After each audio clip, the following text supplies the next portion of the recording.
Good morning সবাইকে। কেমন আছো সবাই? আশা করছি ভালো আছো। হ্যাঁ, আমরাও ভালো আছি। এই যে ট্রেনের মধ্যে আছি, একেবারে বিপর্যস্তভাবে আছি। আজকের ব্লগটা আমি এখন থেকে শুরু করে দিলাম। ভয়েসটা দেওয়ার সময় সত্যি হাসি পাচ্ছিল। প্রচুর কষ্ট হচ্ছে। মানে ট্রেন আমাদের প্রায় 9 থেকে 10 ঘন্টা লেট। মানে ট্রেনটা লেট থাকলে যেমনটা হতে পারে সেরকমটাই হচ্ছে, কিচ্ছু আমাদের করার নেই। তবুও সকাল থেকে ব্লগটা শুরু করে দিলাম, ভাবলাম যে কিছু তো অন্তত করি। একটু ইচ্ছা হচ্ছিল না, তবুও দেখো তোমাদের সামনে আসতে না পারলে তো ভালোই লাগে না। অনেক কষ্ট ছিল, কিন্তু এক নিমেষেই মানে কষ্ট আমার কোথায় উধাও হয়ে গেল আমি জানি না। মানে কি বলবো, তোমরা ভিডিওটা দেখলে বুঝতে পারবে। আমার প্রচুর কষ্ট হচ্ছিল যে 10টা ঘন্টা লেট থাকলে ট্রেন যেটা হয়। তারপরে তোমরা দেখে নাও যে কেন আমার কষ্টটা একবার নির্মূল হয়ে গেল। हाय करिए अंकल, हाय कर दीजिए।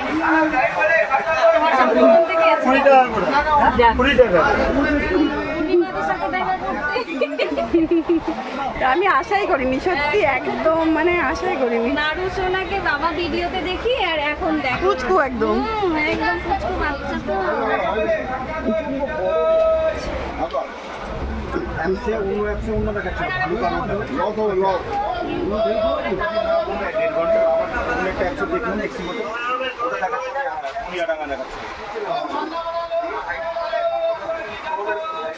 দেখে নিয়েছে তো কষ্টটা কোথায় গেল। দেখো আমার জন্য সোনা কত কিছু নিয়ে এসছে।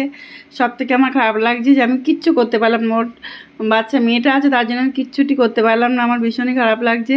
মানে আমার তো কোনো মানে আমি আশাই করিনি যে এরকম একটা কিছু হবে।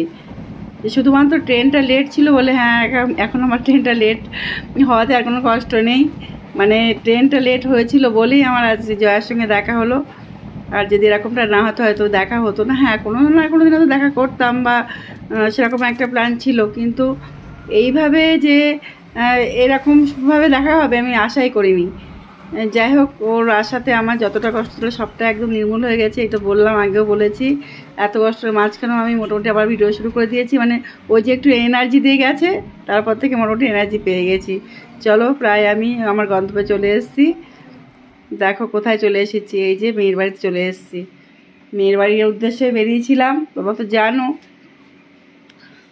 আর এই যে এসে কিন্তু একবার নিরামিষ থালি খাওয়া শুরু করে দিয়েছি। তারপরে একবারে কিন্তু পরের দিন সকাল, একদম পরের দিন সকালেই চলে এসেছি। দেখো আমার দুই সোনা সেজেগুজে উঠেছে। পরের দিনে আবার গুড মর্নিং বললাম, কারণ আর তার আগে আর কোনো ভিডিও করা আমার হয়নি, যার জন্যে পরের দিনই চলে আসলাম। সোনাদেরকে দেখে নাও, আমার মেয়ে পুজো করে নিয়েছে সকালে উঠে আর কি। আর আজ হচ্ছে শুভ জামাই ষষ্ঠী। সবাইকে শুভ জামাই ষষ্ঠীর অনেক অনেক শুভেচ্ছা, ভালোবাসা। বড়োদেরকে প্রণাম, ছোটোদেরকে অনেক ভালোবাসা। চলো, আজ জামাই ষষ্ঠীর রিচুয়ালগুলো তো করতে হবে, অনেকটাই মানে নিয়মকানুন আছে। যতখানি পারি আমি করি, সবটা তত জানি না। চলো, আমার জামাই ষষ্ঠী তোমরা দেখতে শুরু করে দাও।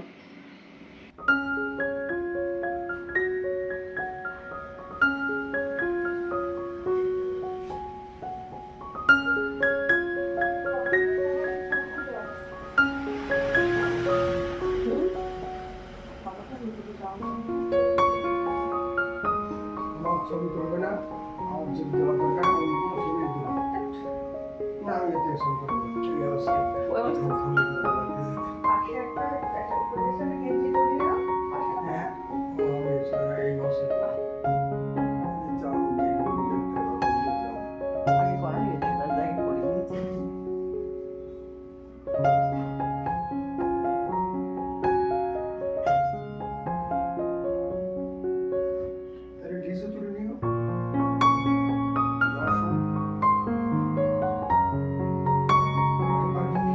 দেখো, জামাই ষষ্ঠীর যে নিয়মগুলো আছে না, সেইগুলো একটু অবশ্যই এত বছরে মোটামুটি শিখে নিয়েছি, তবু অনেক ভুল ত্রুটি হয়।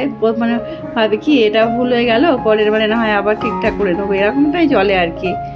যাই হোক, ভুল দিয়েই তো সব কিছু ঠিক হবে বলো, ভুল করতে করতেই ঠিক হয়। যাই হোক, আমি আসলে ওদের আশীর্বাদ করি, মন থেকেই করি। সেটাই, রিচুয়াল কতটা পারি আমি জানি না। সবসময় এটাই ভগবানের কাছে প্রার্থনা করি, ওরা ভালো থাক, এটাই, আর কিছু না। যাই হোক, এই আবার আমাদের ওখানে যেগুলো হয় না এখানে দেখলাম বাজারে গিয়ে অনেক কিছুই পাওয়া যাচ্ছে। ওরা বলছে যে এগুলো করতে হয় জামাই ষষ্ঠী, ঠিক আছে দিয়ে দাও, করব, এরকম একটা ব্যাপার। সেটাই তো বললাম, মানে ভুল করতে করতেই ঠিক করি। আমাদের ওখানে এক একটা জায়গায় না এক এক রকমের, দেখো প্রত্যেকটা অনুষ্ঠানে এক এক জায়গায় এক এক রকমের নিয়ম আছে। আর একজন কিন্তু বেরিয়ে গেল, তো ঠিক আছে, কোনো অসুবিধা নেই। আজকে তো কোনো ক্যামেরাম্যান নেই, মানে উত্তম অন্য সময় থাকলে ক্যামেরাটা ধরে আর কি। এখন তো বাড়িতে যা ক্যামেরাটা আপাতত ফিট করে দিয়েছি ওখানে একটা জায়গায়, সেই জন্যই আর কোনো কিছুই কাটাছেড়া আমি করবো না, ঠিক আছে, মানে ওইভাবেই হোক। চলো দেখে নাও, আমি এখন আর বকর বকর করলে হবে না। আমার ষষ্ঠীটা তোমরা দেখে নাও, জামাই ষষ্ঠী করা আর কি।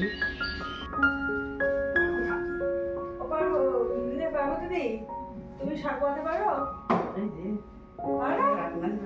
তুমি পার্বতী নাম পারবে, শাক বাঁধতে পারো?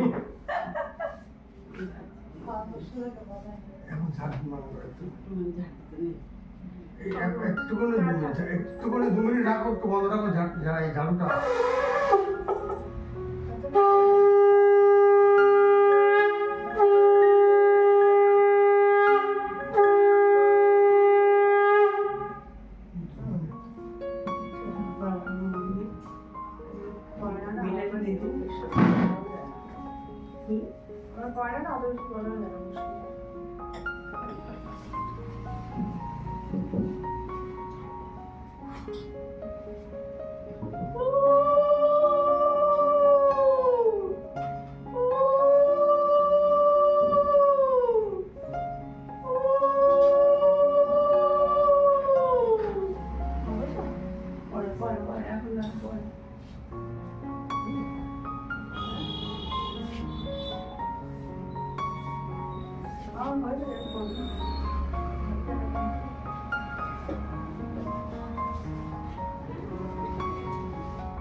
একবারও আসতে পারিনি সকাল থেকে, মানে সেভাবে তোমার সাথে কথা বলাই হলো না আমার।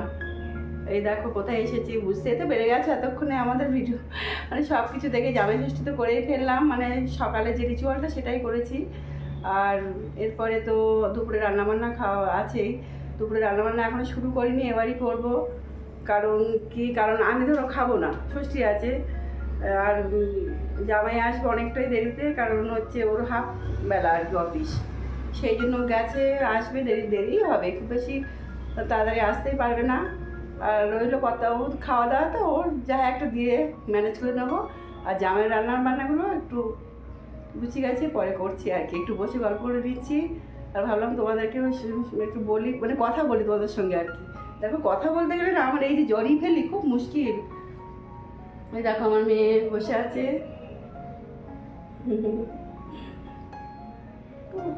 যাক চলো রান্না শুরু করি। অনেকটাই সময় লাগবে রান্না, অনেকটা সময় লাগবে বলতে কি বলো তো, মানে আমি তো বাড়িতে যেটা হয় ঝর্ণা অনেকটাই সাহায্য করে দেয়, এখানে তো ঝর্ণা নেই, আর মেয়ের অনেক কাজ বাজ আছে, তাছাড়াও শরীরটা খুব একটা ভালো না, যার জন্যে ওকেও আমি খুব একটা সাথে পাবো না, আমি করবো টুকটুক করে নেবো, সে অসুবিধা হবে না, একটু দেরি হবে হয়তো। চলো রান্না শুরু করে দিই, পরে আবার আসি। চলো দেখো অনেকটাই কিন্তু কেটে মানে কাটা কুটো করে গুছিয়ে নিয়েছি, এখন রসুনটা ছড়ালে মোটামুটি কমপ্লিট হয়ে যাবে। এই যে এদিকে পাঁচ ভাজার জন্য কাটা হয়েছে, 5 রকম ভাজা দেখতেই পাচ্ছ, আলু, কুমড়ো, ভেন্ডি, পটল, বেগুন, আর এই যে টমেটোর চাটনিও হবে একটু, আর মাংসটা দেওয়া হবে। আর মাংসের জন্য এগুলো কেটে নিচ্ছি। 2 পিস আলু দিয়েছি, কেন বলো তো মাত্র শুধুমাত্র জামাই খাবে, কর্তব্য খাবে না, মেয়েও খাবে না, আমি তো বাজি দাও। আর এদিকে এটা আবার কর্তব্যের জন্য একটা মাছের ঝোল বানাবো, বাটা মাছ আছে, পরে দেখাচ্ছি মাছগুলো। ঝিঙে, আলু, পটল আর একটুখানি বেগুন বেঁচেছিল সেগুলো দিয়েছি। আর এটা নিরামিষ হবে, আলু ফুলকপি ডালনা। আর কি হবে, আর ডাল হবে, আর সেগুলো পরে দেখাচ্ছি তোমাদেরকে কী কী হবে। এইটুকু কাটলে কিন্তু হয়ে যাবে। এই যে মোটামুটি কেটে নিচ্ছি। এ দেখো আমার ক্যামেরাম্যান কিন্তু আমার মেয়েই ছিল, একটুখানি ঘরটা আমাকে বলছে মা ঘুরিয়ে দেখাবো, আমি অবশ্যই দেখাও। ওর তো কোয়ার্টারে থাকে ওরা, তোমরা মানে যারা আমার পুরনো বন্ধু তারা তো জানোই, আর যারা নতুন বন্ধু তাদের জন্যই বললাম। ও থাকে কোয়ার্টারে, ওর এখানে ফ্ল্যাট বা বাড়ি কিছুই না। ওর বাড়ি তো আমার মানে আমি যেখানে থাকি সেখান থেকে খুব বেশি দূরে নয় আর কি, ওই 2-3 কিলোমিটারের মধ্যেই ওর বাড়িটা। যা হোক, ওর কোয়ার্টারে একটুখানি ঘুরিয়ে ঘুরিয়ে দেখিয়ে দিল। একদিন ভেবেছি ঠিক আছে ওর হোম টুরটা দিয়ে দেবো।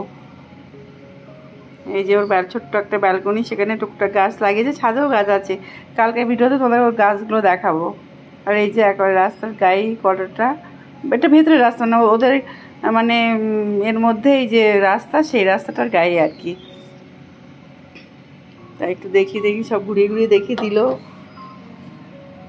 সবসময় ঘরের মধ্যে তো দেখছো, ঘর দেখছো, সব জায়গায় ঘরই দেখছো। এই দেখো মটনটা এই এখনও ম্যারিনেট করা হয়নি, করবো।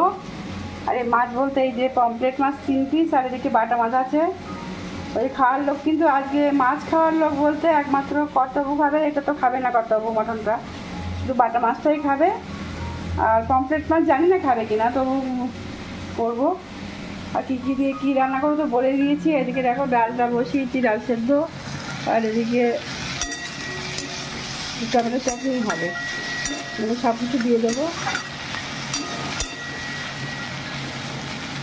সময় লেগে যাবে গো আজকে রান্না করতে, লাইটটা আসতে বলে ঠিকঠাক লাইট পাওয়া যায় না।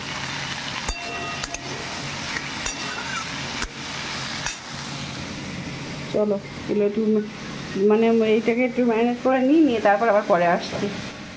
দেখো আমি আর তোমাদের সামনে একটু আসতে পারিনি, কেন বলো তো, যে রান্না তো দেরি হয়ে যাচ্ছিলো, ভাবলাম যে রান্নাটা কমপ্লিট করে নিই তারপরে না হয় তোমাদেরকে দেখাবো।